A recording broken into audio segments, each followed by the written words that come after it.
व्यक्तिगत नीतियाँ ओवरव्यू। इस चैप्टर के अंदर हम ये सीखेंगे कि इकोनॉमिक पॉलिसी आर्थिक नीतियाँ जो हैं वो क्या होती हैं, आर्थिक नीतियाँ जो हैं वो कितने तरीके की होती हैं, कौन कौन सी आर्थिक नीतियाँ होती हैं, मौद्रिक नीति किसको कहते हैं, राजकोषीय नीति किसको कहते हैं, व्यापार नीति, औद्योगिक नीति, जितने भी इसके टाइप्स हैं ये सारी की सारी चीज़ें हम इसके अंदर सीखेंगे। इसके क्या फ़ीचर्स होते हैं, क्या इंपॉर्टेंस होती है, इकोनॉमी के अंदर इकोनॉमिक पॉलिसी जो है वो किस तरीके का रोल प्ले करती है, ये सारी की सारी चीज़ें इस चैप्टर के अंदर हम जो है सीखने वाले हैं। इसके अंदर टोटल जो है 5 से 6 क्वेश्चन है जिसके अंदर आपको अलग अलग पॉलिसीज़ के रिगार्डिंग बताया गया है। तो सबसे पहले तो हम बात करते हैं कि भाई इकोनॉमिक पॉलिसी जो है ये क्या होती है, किस चीज़ को हम जो है इकोनॉमिक पॉलिसी कहते हैं। देखो इकोनॉमिक पॉलिसी को जो है हम 2 टाइम इंटरवल के अंदर पढ़ सकते हैं, ठीक है। एक तो हम पढ़ सकते हैं 1991 से पहले और दूसरा जो है उसको हम पढ़ सकते हैं 1991 के बाद। अब ऐसा क्यों, इसको हम 2 टाइम इंटरवल के बीच में क्यों पढ़ते हैं, देखिए सबसे पहले ज़रा समझेंगे। सबसे पहले तो जो है हम 1947 में हम जो है आज़ाद हो गए। उसके बाद जो है 1950 से लेके या 1951 से कह सकते हो, 1950 से लेके 1990 तक हमने जिस ट्रैक को अपनाया या इंडिया ने जिस ट्रैक को अपनाया, उस ट्रैक को अपनाने से जिस तरीके की इकोनॉमिक पॉलिसी उन्होंने फॉर्मुलेट करी थी उसको अपनाने से 1990 तक आते आते, मतलब कि इन 40 सालों के अंदर हमें जो है बहुत ज़्यादा 1990 तक आते आते हमारे हालात जो हैं वो बहुत ही ज़्यादा ख़राब हो गए थे, बहुत ही ज़्यादा, क्योंकि इकोनॉमिक पॉलिसी पर ही पूरी की पूरी इकोनॉमी डिपेंड करती है। जिस तरीके की इकोनॉमिक पॉलिसी होगी उस तरीके की हमारी इकोनॉमी जो है रन करती है। लेकिन इन 40 सालों में हमने जिस इकोनॉमिक पॉलिसी को अपनाया 1990 तक हमारे को उससे जो है बहुत ही ज़्यादा नुकसान हुआ, जिसकी वजह से हमको 1990 के बाद उसको चेंज करना पड़ गया और 1991 में हमें जो है एक न्यू इकोनॉमिक पॉलिसी को जो है अडॉप्ट करना पड़ गया। इसको जो है हम न्यू इकोनॉमिक पॉलिसी के नाम से भी जानते हैं या इसको हम जो है इकोनॉमिक रिफॉर्म्स के नाम से भी जानते हैं, ये दोनों एक ही चीज़ें हैं।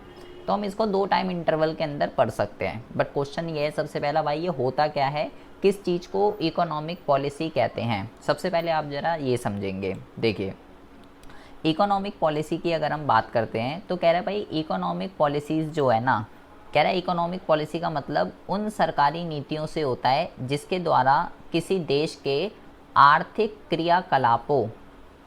क्रियाकलापों का नियमन होता है। सबसे पहला क्वेश्चन तो आपको ये पता होना चाहिए कि भाई ये आर्थिक क्रियाकलाप जो हैं क्या होते हैं। आर्थिक क्रियाकलाप भी आप इसको कह सकते हो या आर्थिक क्रियाएं भी आप इसको कह सकते हो। इंग्लिश में अगर हम बात करें तो इंग्लिश में हम जो है इसको इकोनॉमिक एक्टिविटी कहते हैं। इकोनॉमिक एक्टिविटी जो हैं वो कौन सी होती हैं, इकोनॉमिक एक्टिविटी जो है इसको हम कहते हैं लाइक उत्पादन हो गया, उपभोग हो गया, उत्पादन है, उपभोग है, विनिमय है, उत्पादन, उपभोग, विनिमय, वितरण, ये जो सारे के सारे वर्ड्स होते हैं, क्या प्रोड्यूस करना है, कैसे कंज्यूम होगा, कैसे गुड्स और सर्विसेज का एक्सचेंज होगा, लोगों के अंदर डिस्ट्रीब्यूशन किस तरीके से होना चाहिए, इन सब एक्टिविटीज़ को इकोनॉमिक एक्टिविटी के नाम से जाना जाता है। और इन्हीं 4-5 चीज़ों से इन्हीं इकोनॉमिक एक्टिविटी के ऊपर इकोनॉमी डिपेंड करती है। इन्हीं इकोनॉमिक एक्टिविटी के लिए सरकार क्या करती है, सरकार जो है अलग अलग पॉलिसीज़ को जो है फॉर्मुलेट करती है। तो कह रहे हैं भाई इकोनॉमिक पॉलिसी जो है ना, सरकार जितनी भी पॉलिसीज़ बनाती है किसके लिए, इकोनॉमिक एक्टिविटी के लिए, ताकि इकोनॉमिक एक्टिविटी का नियमन मतलब वो सही तरीके से रेगुलेट हो सके, सही तरीके से चल सके, इकोनॉमिक एक्टिविटियाँ सही तरीके से चल सके, उसके लिए सरकार जितनी भी पॉलिसीज़ को फॉर्मुलेट करती है उसको हम क्या कहते हैं, उसको हम जो है इकोनॉमिक पॉलिसी कहते हैं। आपने क्लास 11th से जितनी भी पॉलिसी पढ़ी है, चाहे वो मौद्रिक नीति पढ़ी हो आपने, चाहे वो राजकोषीय नीति, मौद्रिक नीति और राजकोषीय नीति बिल्कुल कॉमन टर्म है, ये आपने पढ़ी होगी, ठीक है।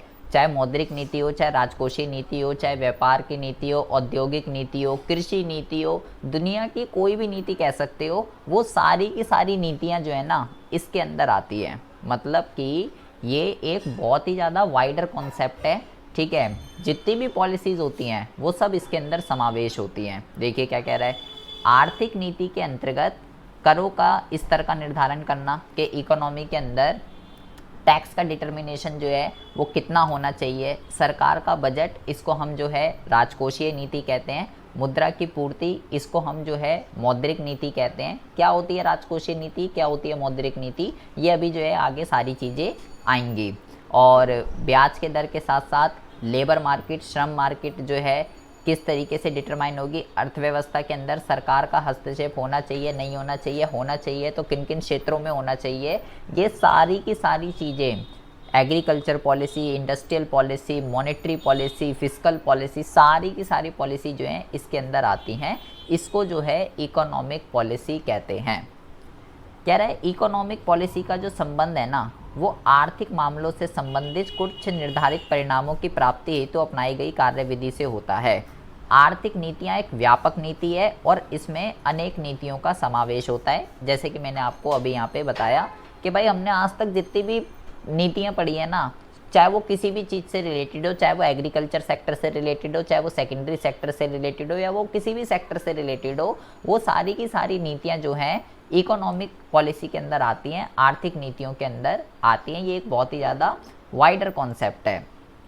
इसके साथ साथ कहता है कि यहाँ पे कह रहा है कि सामाजिक विज्ञान के आर्थिक नीति शब्द का प्रयोग सरकार के उन सभी क्रियाओं से, देखो इसको भी यहाँ पे देखो, कह रहा है कि भाई इसका संबंध जो है उत्पादन, वितरण, उपयोग में जानबूझकर अथवा अधिक सरकारी हस्तक्षेप से होता है। इस प्रकार आर्थिक नीति किसी सरकार का वह आर्थिक दर्शन और व्यापक शब्द है जिसके अंतर्गत विभिन्न नीतियां जैसे कृषि नीति, औद्योगिक नीति, व्यापार नीति, राजकोषीय नीति, मौद्रिक नीति, नियोजन नीति, आय नीति, रोजगार नीति, परिवार नीति, जनसंख्या नीति, दुनिया की कोई भी नीति है, कोई भी नीति है, वो सारी की सारी जो नीति, ये सारी लिख दी ने यहाँ पे।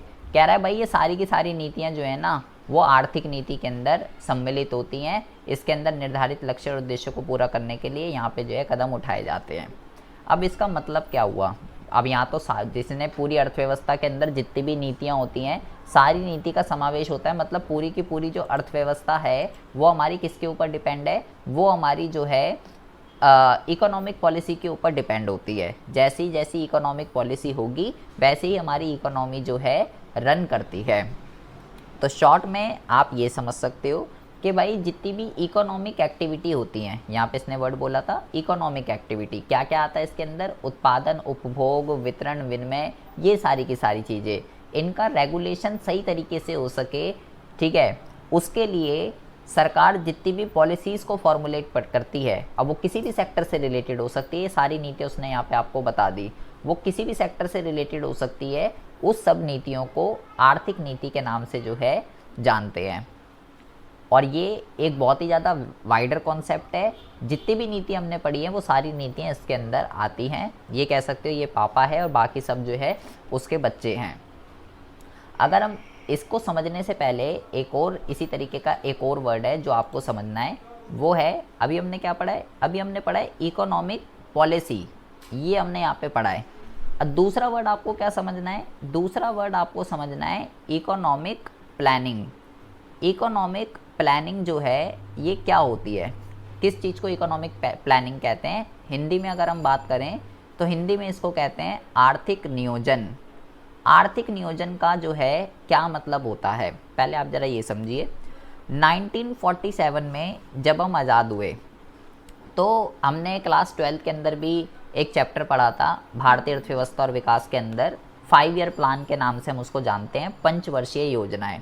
तो वो पंचवर्षीय योजनाएं क्या थी, जब 200 साल तक अंग्रेज़ों ने हमारा जो है खून पी लिया, ठीक है, हमारी इकोनॉमी की ऐसी तैसी करके चले गए, तो 1947 में जब हम आज़ाद हुए तो हमें वापस ट्रैक पर आने के लिए कई सारे उद्देश्यों को अचीव करना था।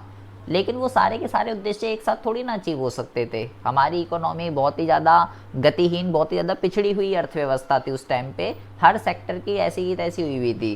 तो हमें बहुत सारे उद्देश्य को अचीव करना था, लेकिन वो सारे उद्देश्य एक साथ अचीव नहीं हो सकते थे। तो 1950 में हमने क्या करा कि भाई ये सारे उद्देश्य हमें अचीव करने हैं, इसका काम जाम कोई जो है एक ऑर्गेनाइजेशन देखेगी। हमने जो है एक ऑर्गेनाइजेशन का इस्टेब्लिशमेंट किया जिसको हम योजना आयोग के नाम से जानते थे, और अभी जो है इस योजना आयोग को नीति आयोग के नाम से जाना जाता है। इसका नाम 2015 में चेंज करके नीति आयोग कर दिया गया है। काम वही करेगा जो योजना आयोग करता है। अब क्या काम करेगा ये समझिए। ये काम ये करेगा कि देश के पास जितने भी संसाधन हैं, देश के पास जितने भी संसाधन हैं उसको ध्यान में रखते हुए और देश की आवश्यकताओं को ध्यान में रखते हुए कि देश को किन किन चीज़ों की नीड है, देश के क्योंकि जो आवश्यकताएं हैं वो संसाधनों से ही पूरी होती है। अगर आवश्यकताओं को पूरा करना है तो आपके पास संसाधन चाहिए। भाई जैसे मनुष्य है, अरे मुझे अगर भूख लग रही है या मुझे अगर कुछ खाना है तो मेरे पास पैसे होने चाहिए, तभी तो मैं अपनी नीड और अपनी वांट्स को फुलफिल कर पाऊंगा। सिमिलरली अगर देश को किसी भी देश की जो भी नीड्स हैं, देश की जो भी वांट्स हैं, वो देश के संसाधनों से पूरी होती हैं, और पैसा सबसे बड़ा संसाधन है, या और भी जितनी भी चीज़ें हैं वो सब संसाधन है।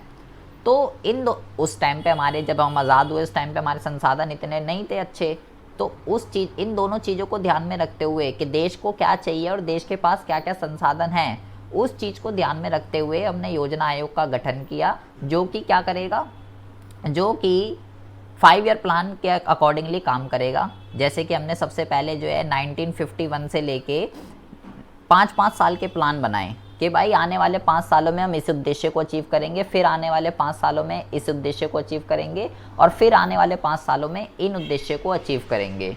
तो इसके अंदर हम क्या करते हैं, इसके अंदर जो है हम उद्देश्य निर्धारित कर देते हैं अपनी अर्थव्यवस्था के लिए। वो उद्देश्य जो है शॉर्ट टर्म के बेस पे भी हो सकते हैं, वो उद्देश्य जो हैं लॉन्ग टर्म के बेस पे भी हो सकते हैं। कुछ उद्देश्य जो हमें शॉर्ट टर्म में अचीव करने हैं, कुछ उद्देश्य जो हमें लॉन्ग टर्म में अचीव करने हैं। मतलब वो उद्देश्य जो भाई तुरंत अचीव नहीं हो सकते, उसके लिए टाइम लगेगा, वो लॉन्ग टर्म के अंदर आते हैं, और जो उद्देश्य 1 साल के अंदर अंदर अचीव हो सकते हैं वो शॉर्ट टर्म के अंदर आते हैं।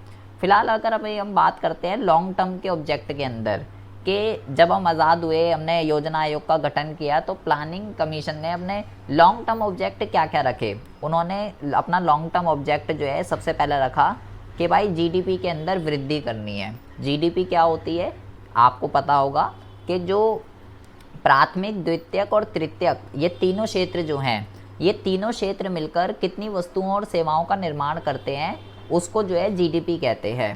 तो जितनी ज़्यादा से ज़्यादा वस्तुओं और सेवाओं का निर्माण होता है उसका मतलब है हमारे लिए अच्छा है, हमारी जीडीपी के अंदर इंक्रीमेंट हो रही है। तो ये एक लॉन्ग टर्म ऑब्जेक्ट था इकोनॉमिक प्लानिंग का, जीडीपी को बढ़ाना। दूसरा जो इसका ऑब्जेक्ट था वो था पूर्ण रोजगार। पूर्ण रोजगार का मतलब, अब उस टाइम पे जब हम आज़ाद हुए थे उस टाइम पे पॉपुलेशन का 75% जो है एग्रीकल्चर सेक्टर के ऊपर डिपेंड था, ठीक है। तो उस चीज़ को ठीक करने के लिए सेकेंडरी सेक्टर और सर्विस सेक्टर की डेवलपमेंट करने के लिए, उनकी भी डेवलपमेंट हो, लोगों को काम धंधा मिल सके, इसको सही करना था। जीडीपी को बढ़ाना, पूर्ण रोजगार, प्लस तीसरा जो ऑब्जेक्ट है वो है आधुनिकरण। आधुनिकरण का मतलब क्या होता है, मॉडर्नाइजेशन करना, नई तकनीक का यूज़ करना, आधुनिकरण करना, नई नई मशीनों का यूज़ करना। और चौथा जो इसका ऑब्जेक्ट है वो है साम्य, लिख सकते हैं हम इसको। साम्य का मतलब क्या होता है ये समझिए ज़रा। साम्य का मतलब होता है, देखो, एक होता है समान वितरण और एक होता है असमान वितरण। पहला जो होता है वो होता है समान वितरण, और दूसरा जो होता है वो होता है असमान वितरण। पहले आप ये समझिए कि ये समान वितरण क्या होता है और ये असमान वितरण क्या होता है। समान वितरण का मतलब ये होता है कि भाई चाहे डॉक्टर हो चाहे एक पियोन हो, दोनों को सेम सैलरी दो, उसको कहते हैं समान वितरण। मतलब अगर एक डॉक्टर है, एक प्रोफेशनिस्ट बंदा है, या एक लेबर है, आप कह रहे हो दोनों को सेम इनकम मिलनी चाहिए, तो भाई ये तो गलत है ना। वो एक प्रोफेशनिस्ट बंदा है, आप कह रहे हो उसको भी वही इनकम दो और उसको भी वही इनकम दो, तो उसका प्रोफेशनिस्ट होने का काम क्या हुआ, बेकार है फिर तो भाई ये चीज़ तो थोड़ी गलत है। समान वितरण तो थोड़ा गलत है। असमान वितरण में क्या होता है, भारत के अंदर असमान वितरण है। क्यों है असमान वितरण, क्योंकि एक डॉक्टर 1 घंटे में एक ऑपरेशन करके 1 लाख रुपए कमा लेता है। एक डॉक्टर एक ऑपरेशन करता है और 1 घंटे के अंदर अंदर 1 से 2 लाख रुपए कमा रहा है 1 घंटे में। और वहीं एक दूसरा बंदा है जिसकी साल की इनकम 1 लाख नहीं है, साल की इनकम 1 लाख नहीं है, वो बेचारा महीने के 8 से 9 हज़ार रुपये कमा रहा है या 6 हज़ार रुपये कमा रहा है। तो भाई ये क्या है, ये तो बहुत ज़्यादा गैप हो गया। एक बंदा 1 घंटे में 1 लाख कमा रहा है और दूसरा बंदा जो है 1 साल में 1 लाख नहीं कमा पा रहा। तो भारत के अंदर आय का असमान वितरण है, तो ये नहीं होना चाहिए। इसको ख़त्म करने के लिए ठीक है गैप होना चाहिए, वो डॉक्टर है गैप होना चाहिए, लेकिन इतना भी नहीं। तो इस चीज़ को ठीक करा जाए, इससे देश के अंदर अमीर और गरीब का अंतर जो है वो बढ़ जाता है। तो सरकार को इस तरफ ध्यान देना चाहिए। तो ये सब चीज़ें कैसे ठीक होंगी, वो सारी की सारी चीज़ें इसके अंदर आती हैं। तो मतलब क्या हुआ, इकोनॉमिक प्लानिंग क्या है, पहले तो आपको ये समझना है। देश की आवश्यकताओं को ध्यान में रखते हुए और देश की संसाधनों को ध्यान में रखते हुए योजना आयोग को इसके लिए इस्टेब्लिश किया गया था 1950 में, जिसका नाम 2015 में बदलकर नीति आयोग रख दिया गया। जो लॉन्ग टर्म और शॉर्ट टर्म के लिए इसमें कोई उद्देश्य निर्धारित हैं, जीडीपी को बढ़ाना, पूर्ण रोजगार, आधुनिकीकरण, साम्य, और शॉर्ट टर्म के हर पॉलिसी का अलग अलग होता है। तो इन सब चीज़ों को ध्यान में रखते हुए योजना आयोग काम करेगा कि भैया ठीक है। और इन उद्देश्यों को अचीव करने के लिए, बहुत ज़्यादा ध्यान से सुनेंगे, इन उद्देश्य को अचीव करने के लिए कि हमारी जीडीपी के अंदर इंक्रीमेंट हो, देश के अंदर पूर्ण रोजगार की सिचुएशन आए, आधुनिकीकरण आए, साम्य हो, इन सब उद्देश्य को अचीव करने के लिए जिस नीति का निर्माण किया जाता है उसको भी आर्थिक नीति कहते हैं। ये भी आप जो है कह सकते हो कि इन उद्देश्यों की पूर्ति हो सके, इन उद्देश्यों को हम अचीव कर सकें। इन उद्देश्यों को अचीव करने के लिए जो भी पॉलिसीज़ को अडॉप्ट किया जाता है वो भी इकोनॉमिक पॉलिसी कहलाती हैं। ऐसे भी आप जो है इसको समझ सकते हो। अभी आगे जो है ये सारी चीज़ें आपको बताएगा। तो पहले तो आपको सिर्फ ये समझना है कि भाई इकोनॉमिक पॉलिसी होती क्या है। इकोनॉमिक पॉलिसी एक बहुत ही ज़्यादा वाइडर कॉन्सेप्ट है। सरकार इकोनॉमिक एक्टिविटी सही तरीके से रन हो सके उसके लिए जितनी भी गवर्नमेंट पॉलिसी फॉर्मुलेट की जाती है वो इकोनॉमिक पॉलिसी होती है। दूसरे जो भी मैंने आपको बताया उससे भी आप समझ सकते हो। अच्छा, अब क्वेश्चन ये है कि भाई इसके फीचर्स क्या क्या होते हैं। ये जो इकोनॉमिक पॉलिसी है इसके फीचर्स जो हैं वो क्या क्या होते हैं। तो सबसे पहला जो इसका फीचर होता है, कह रहा है ये जो है आर्थिक दर्शन आपको जो है गाइड करने का जो है काम करता है। आर्थिक नीति किसी सरकार का एक आर्थिक दर्शन या एक विस्तृत विचारधारा है जिसके माध्यम से वह अपने निर्धारित लक्ष्य को पूरा करने का प्रयास करती है, जो कि हम ऊपर पढ़ चुके हैं कि भाई ये जो है एक बहुत ही ज़्यादा जो है वाइडर कॉन्सेप्ट है, जिसमें क्या होगा, जिसके माध्यम से वह अपने निर्धारित लक्ष्य को पूरा करने का प्रयास करती है। मतलब कि मैंने आपको बताया कि भाई योजना आयोग के अंदर कुछ लॉन्ग टर्म ऑब्जेक्ट है, कुछ शॉर्ट टर्म ऑब्जेक्ट है। उन उद्देश्यों को अचीव करने के लिए जितने भी नीतियों को फॉर्मुलेट किया जाएगा वो सब क्या है, वो सब आर्थिक नीति होती है। इसको क्या करते हैं, डायरेक्शन करने का काम करते हैं। आर्थिक नीतियाँ जो है आर्थिक उद्देश्यों की प्राप्ति के लिए, अब वो नीति जो है व्यापार से रिलेटेड भी हो सकती है, वाणिज्य ऐप उद्योगों में अपनाए जाने वाली कार्यविधि का मार्गदर्शक सूचक है, किसी भी चीज़ से रिलेटेड हो सकती है। वो एग्रीकल्चर सेक्टर से रिलेटेड हो सकती है, वो औद्योगिक से रिलेटेड हो सकती है, वो ट्रेड से रिलेटेड हो सकती है, किसी भी चीज़ से रिलेटेड हो सकती है। पॉलिसी क्या करती है, वो पॉलिसी उनको जो है गाइड करने का जो है काम करती है। देखो क्या लिखा हुआ है, आर्थिक नीति में सरकार की उन सभी आर्थिक क्रियाओं व क्रियाकलापों को सम्मिलित किया जाता है जिसका संबंध उत्पादन, आय और संपत्ति के वितरण या उपभोग और संसाधनों के उपयोग तथा सामाजिक कल्याण में वृद्धि आदि में जानबूझकर अथवा अधिक सरकारी हस्तक्षेप से होता है। इसका क्या मतलब हुआ कहने का, इसका कहने का ये मतलब है, यहाँ से यहाँ तक जो इसने बोला है इकोनॉमिक एक्टिविटी क्या होती है ये आपको ध्यान रखना है। वो ये जो यहाँ पे सारी चीज़ें लिखी हुई हैं, उत्पादन, आय, संपत्ति का वितरण, उपयोग, संसाधनों का प्रयोग, विनियोग, ये सब इकोनॉमिक एक्टिविटी होती है। इसके 5 कंपोनेंट होते हैं।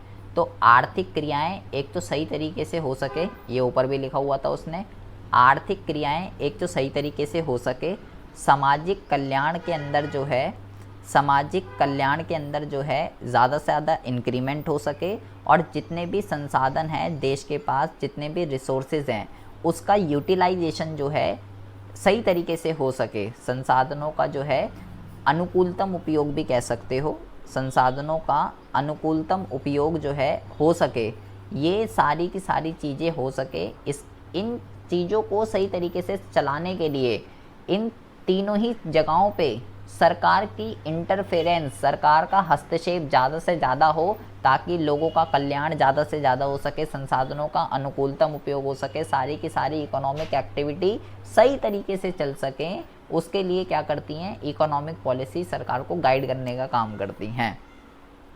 इसके अलावा और इसके फीचर्स क्या हैं, और इसके फीचर्स ये हैं, ये एक व्यापक शब्द है जिसके बारे में हम जो है पहले ही पढ़ चुके हैं कि भाई ये जो है जितनी भी नीतियाँ होती हैं, फिर इसने यहाँ लिख दिया कृषि, औद्योगिक, राजकोषीय, मौद्रिक, ये सब नीतियाँ जो हैं इसके अंदर आती है।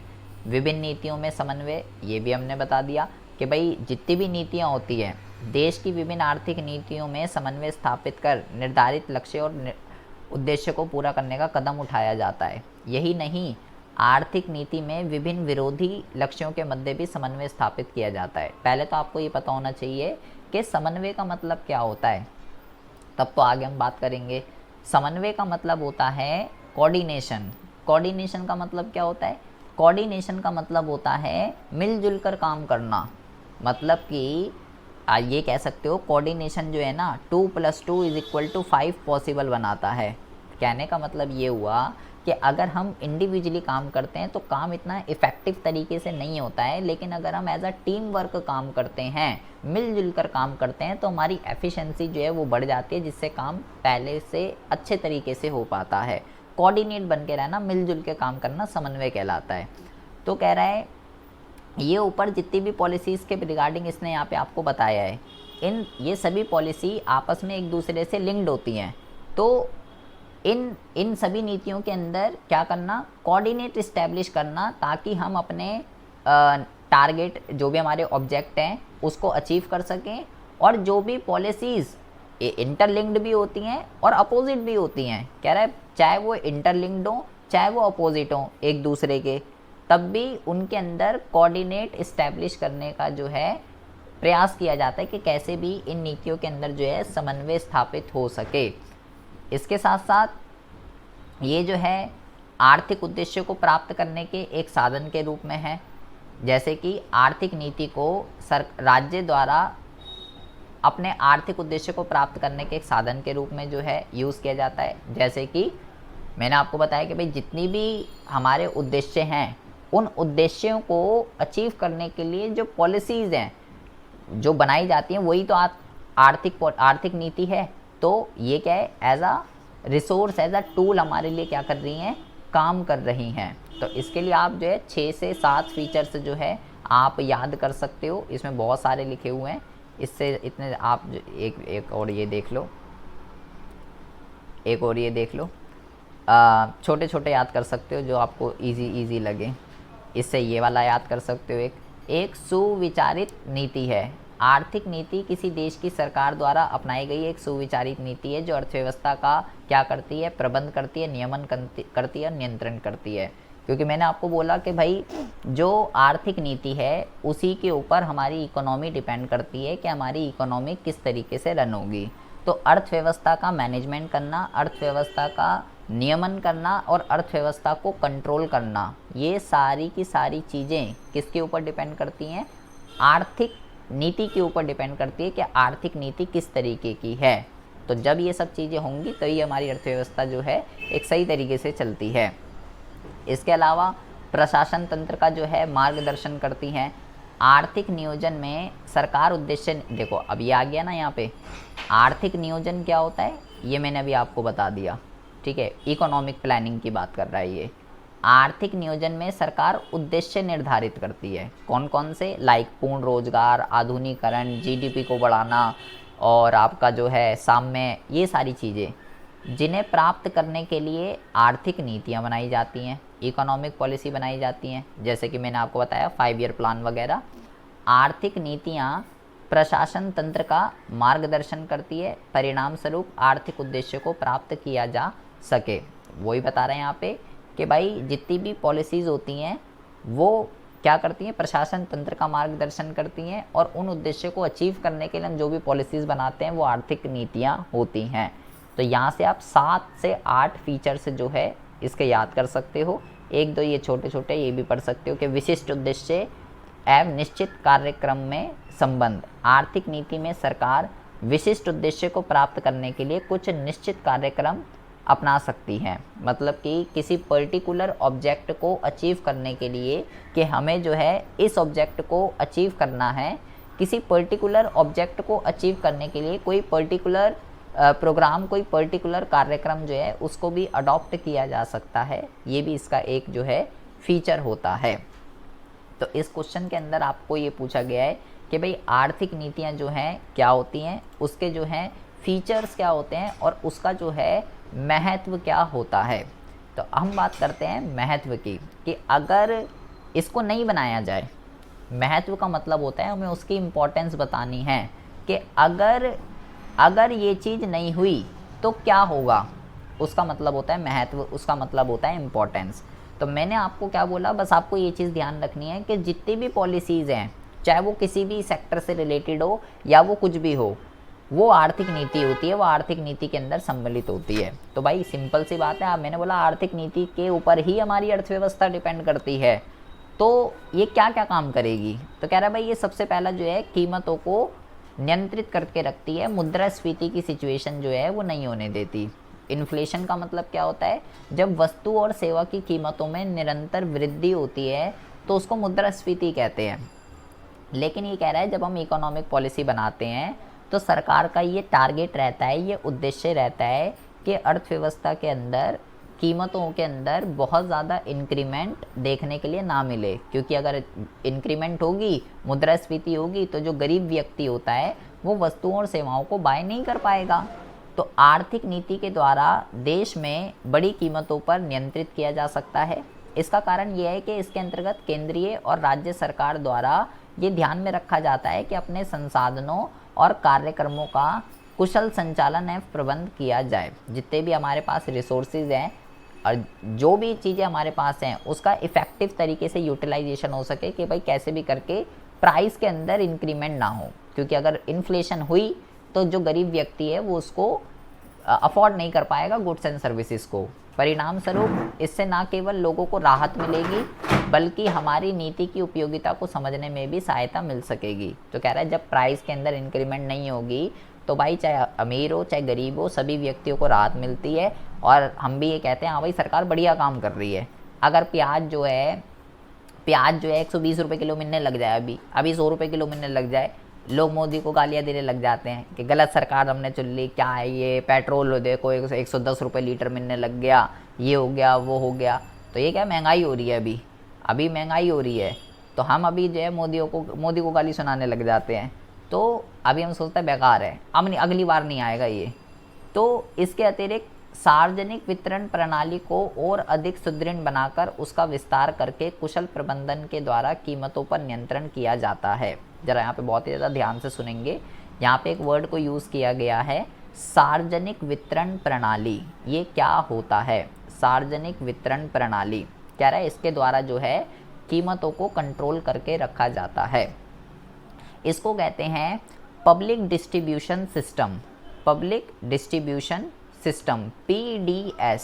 ठीक है, ये क्या होता है, इसको समझने से पहले आपको ये समझना पड़ेगा कि बफर स्टॉक जो है क्या होता है।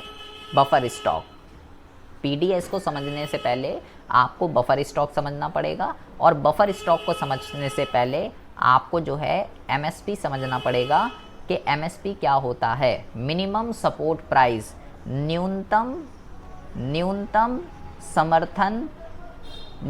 समर्थन कीमत।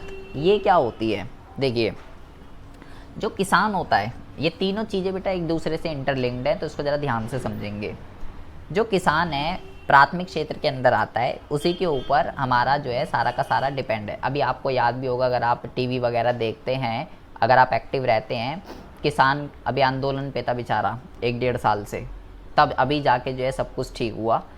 तो वो जो नई पॉलिसी आई थी अभी एग्रीकल्चर सेक्टर से रिलेटेड, उसमें सरकार ने MSP को हटा दिया था। तो किसान यही मांग कर रहे थे कि भाई MSP होना चाहिए उसके अंदर। तो MSP है क्या, सरकार क्या करती है, किसानों को ये आश्वासन देती है, सरकार किसानों को यह आश्वासन देती है कि भाई आप तू प्रोडक्शन कर, तू प्रोडक्शन के अंदर कोई कमी मत कर, क्योंकि किसान को ये डर रहता है कि अगर मैंने उत्पादन किया वो बिकेगा या नहीं बिकेगा, वो तो रिस्क है उसके पास, कोई खरीदेगा नहीं खरीदेगा फसल को अच्छे दामों पे। तो अगर उसने प्रोडक्शन नहीं करी तो आगे दिक्कत हो जाएगी, सब्जियां महंगी हो जाएंगी जो हम कंज्यूम करते हैं अपनी डेली लाइफ के अंदर, तो ये तो फिर रिस्की हो जाएगा वो प्रोडक्शन ही नहीं करेगा। तो सरकार इस झमेले से, इस जोखिम से उसको राहत देती है। सरकार ये कहती है कि तू उत्पादन कर, अगर कोई नहीं खरीदेगा ना तेरी फसल को, तो मैं एक मिनिमम प्राइस पे तेरी फसल को खरीदने के लिए हमेशा तैयार हूँ।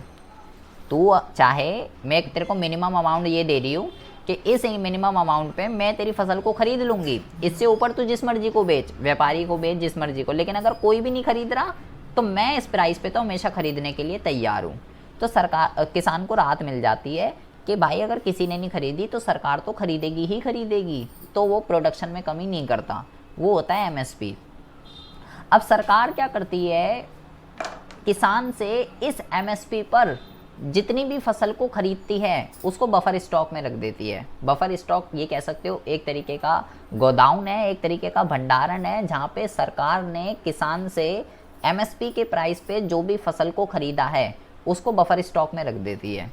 मतलब बफर स्टॉक एक तरीके का स्टॉक है जहाँ पे हमारे पास अनाज वगैरह जो है रखा हुआ है। अब इस अनाज का यूज़ हम दो तरीके से करते हैं। क्या? इस अनाज का यूज़, उसने बोला भाई इसकी हम तो पब्लिक डिस्ट्रीब्यूशन सिस्टम के माध्यम से हम जो है कीमतों पर कंट्रोल करके रख लेते हैं। अब इस अनाज का यूज़ हम दो सिचुएशन में करते हैं। पहला, पब्लिक डिस्ट्रीब्यूशन सिस्टम, जो राशन की दुकानें होती हैं, जो राशन की दुकानें होती हैं, सरकार क्या करती है, राशन की दुकानें खुलवाती है, ठीक है। और जो निर्धनता रेखा से नीचे लोग रहते हैं या समाज के जो पिछड़े हुए लोग होते हैं उनको क्या करती है, सस्ती दरों पे गेहूं, चावल, चीनी, मिट्टी का तेल, ये सारी की सारी चीज़ें क्या करती है, पब्लिक डिस्ट्रीब्यूशन सिस्टम, राशन की दुकानों को ही कहते हैं, उसके माध्यम से समाज के पिछड़े हुए लोगों को, निर्धन लोगों को अवेलेबल कराती है, ताकि वो, अब यही सब चीज़ें अगर हम बाज़ार में बाय करेंगे, जो गरीब व्यक्ति वो नहीं खरीद पाएगा, तो उनको राहत मिल सके। या दूसरा, इस बफर स्टॉक का यूज़ संकट की स्थिति में काम करती है। जब किसी गुड्स की सप्लाई कम हो जाती है और डिमांड ज़्यादा हो जाती है तो कीमत बढ़ने लगती है। तो जब हमारे पास स्टॉक रखा हुआ होगा, जैसे कभी कभार प्याज के साथ ऐसा हो जाता है, टमाटर के साथ ऐसा हो जाता है कि प्याज की कीमत बहुत ज़्यादा बढ़ने लग जाती है। क्यों होता है ऐसा? क्योंकि उसकी सप्लाई कम हो जाती है और डिमांड ज़्यादा हो जाती है और किसान प्रोडक्शन नहीं कर रहा होता उस चीज़ की, इस वजह से ऐसा हो जाता है। तो अगर हमारे पास स्टॉक होगा उस चीज़ का, प्याज का, तो भाई हम उसकी सप्लाई करके कीमतों को कंट्रोल करके रख सकते हैं। तो ये सबसे पहला काम है आर्थिक नीति का, कीमतों को कंट्रोल करके रखता है। और दूसरा इसका काम है, ये जो है क्या करता है, रोज़गार के अवसर उपलब्ध कराता है, ताकि जितने भी नल्ले लोग हैं इंडिया के अंदर, बात पता ही है आपको, जनसंख्या जो है दिन दुनी रात जो है हम पहले नंबर पे आने ही वाले हैं बहुत जल्दी। आर्थिक नीति का महत्व रोज़गार के अधिक अवसर उपलब्ध कराने के लिए भी है, कदम उठाना इस दिशा में अपरिहार्य हो जाता है। कह रहा है भाई हमें, सरकार तो अपनी तरफ से कई सारे प्रोग्राम, कई सारी पॉलिसीज़ को फॉर्मुलेट करती है कि कैसे भी करके लोगों को जो है काम धंधा मिल सके, लेकिन हमारी जनसंख्या ही जो है इतनी ज़्यादा हो चुकी है, जिसकी वजह से हम इस उद्देश्य को, हमारा टारगेट है पूर्ण रोज़गार का। प्लानिंग के अंदर अभी मैंने आपको बताया कि पूर्ण रोज़गार का मतलब क्या होता है, वो सभी लोग जो काम करना चाहते हैं उन्हें काम मिल सके, उसको पूर्ण रोज़गार कहते हैं। इसके साथ साथ हम जो है और क्या इसका ऑब्जेक्ट है ये पढ़ सकते हो, तीव्र उद्योग आर्थिक विकास। आर्थिक विकास का सीधा सीधा मतलब ये है कि भैया देश के अंदर जो है जीडीपी के अंदर वृद्धि हो। सबसे पहली बात तो जीडीपी के अंदर वृद्धि हो। जीडीपी के अंदर वृद्धि होने का मतलब क्या है, वस्तु और सेवा के अंदर जो है वस्तु और सेवा के उत्पादन में वृद्धि हो, और दूसरा वृद्धि तो हो लेकिन साम्य के साथ। साम्य क्या बताया मैंने आपको कि भाई गरीब व्यक्तियों को भी उसका फ़ायदा मिलना चाहिए, ये नहीं कि जीडीपी बढ़ रही है और उसका फ़ायदा अमीरों को ही मिल रहा है, गरीबों को नहीं मिल रहा, ऐसा जो है नहीं होना चाहिए। जीडीपी बढ़ने का फ़ायदा अमीरों के साथ साथ गरीबों को भी जो है मिलना चाहिए। इसके साथ साथ ये वही पॉइंट है, नियोजित विकास को प्रोत्साहन। मतलब कि नियोजित विकास मतलब विकासशील देशों ने तीव्र आर्थिक विकास के लिए नियोजन को अपनाया, प्लानिंग को अपनाया। जो मैंने आपको बताया कि 1950 में हमने योजना आयोग की इस्टेब्लिशमेंट की, वो 5 ईयर प्लान के अकॉर्डिंगली जो है चलता है। हर 5 सालों में कितने क्या क्या उद्देश्यों को अचीव करना, उसको प्लानिंग कहते हैं, उसको नियोजन कहते हैं। आर्थिक नीति से नियोजित विकास को प्रोत्साहन मिलता है, क्योंकि इसमें बनाई गई योजनाओं के अनुसार नीतियों में परिवर्तन किया जाता है, उसे सरल बनाया जाता है। नागरिकों का अधिकतम सामाजिक कल्याण करना, इसका क्या मतलब होता है? पहले तो आपको सामाजिक कल्याण का मतलब पता होना चाहिए कि क्या होता है। जो भी इकोनॉमिक पॉलिसीज़ होती हैं, आर्थिक बनाने से देश के नागरिकों का अधिकतम सामाजिक कल्याण होता है। इसका कारण यह है कि देश में ऐसी नीतियां बनाई जाती हैं जिससे आय तथा संपत्ति का गरीब व्यक्तियों के पक्ष में वितरण हो। इसके अतिरिक्त आर्थिक साधनों का इस प्रकार से उपयोग किया जाता है कि अधिकतम सामाजिक कल्याण में वृद्धि हो सके। सामाजिक कल्याण का मतलब सीधा सीधा मतलब ये है कि भाई गरीब, जो भी आप पॉलिसी बना रहे हो ना, उसका पक्ष जो है ना गरीब व्यक्ति के उसमें ज़्यादा होना चाहिए। अमीरों के पक्ष में कोई भी पॉलिसी फॉर्मुलेट नहीं होनी चाहिए। जो भी पॉलिसी गरीबों के पक्ष में फॉर्मुलेट हो रही है, उससे ज़्यादा गरीब लोगों को फ़ायदा मिलेगा ही मिलेगा। गरीब लोगों को फ़ायदा मिलना ही अधिकतम सामाजिक कल्याण को सुनिश्चित करता है या निर्धारित करता है। तो सरकार जो भी इकोनॉमिक पॉलिसी बनाती है, चाहे वो किसी भी सेक्टर से रिलेटेड हो, उससे लोगों का सामाजिक कल्याण जो है होता है। इसके अलावा उत्पादन में वृद्धि से क्या लिखा है? उत्पादन में वृद्धि, आर्थिक से उत्पादन में वृद्धि होती है। कुछ गलत लिखा हुआ है बेटा यहाँ पे। उत्पादन में वृद्धि, आर्थिक से उत्पादन में वृद्धि होती है, कुछ गलत लिखा हुआ है यहाँ पे। फिर यहाँ पे लिखा हुआ है कि कृषि नीति ऐसी बनाई जाती है कि किसानों को उनकी उपज की उचित कीमत मिले और वह अधिक उत्पादन के लिए प्रोत्साहित हो। दूसरा, औद्योगिक नीति इस प्रकार से बनाई जाती है कि वे देश में तेज़ी से औद्योगिक विकास हो, उत्पादन बढ़े और जनता को उपयोगी वस्तुएं उपलब्ध कराएं, साथ ही आधारभूत उद्योगों का विकास हो सके। वाणिज्य नीति भी इस प्रकार से बनाई जाती है जिससे निर्यात बढ़े और आयात को सीमित रखने में मदद मिले।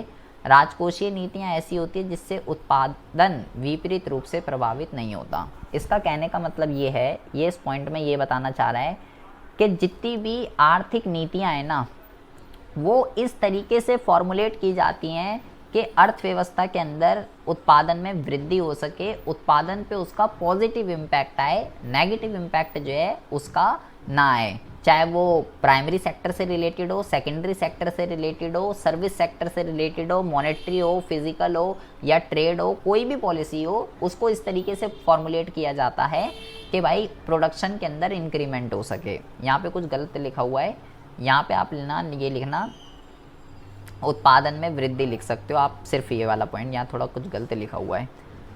8वें पॉइंट में लिखा हुआ है विदेशी निजी नियोजनों में वृद्धि। समुचित आर्थिक नीतियों के माध्यम से विदेशी निजी में वृद्धि की जाती है। इसका मतलब ये होता है, आप इसको जो है, अगर ये वाला वर्ड अगर आपको याद ना हो सके तो आप इसको जो है FIIB लिख सकते हो, या आप इसको जो है क्या कहते हैं, पोर्टफोलियो निवेश भी आप इसको लिख सकते हो। मतलब कि जब देश के अंदर अच्छी इकोनॉमिक पॉलिसीज़ होती हैं तो इससे दूसरे देशों के लोग हमारे देश में आकर क्या करते हैं, निवेश करते हैं। जब इकोनॉमिक पॉलिसी सही नहीं होंगी तो दूसरे देश के लोग हमारे देश के अंदर आकर भी निवेश नहीं करते। और पॉलिसीज़ ऐसी बनाई जाती हैं, आर्थिक नीतियों से देश के निर्यात में वृद्धि होती है, आयातों में कमी होती है, जिससे भुगतान संतुलन का सामना किया जा सकता है। निर्यात से हमारे पास विदेशी मुद्रा आती है और आयात से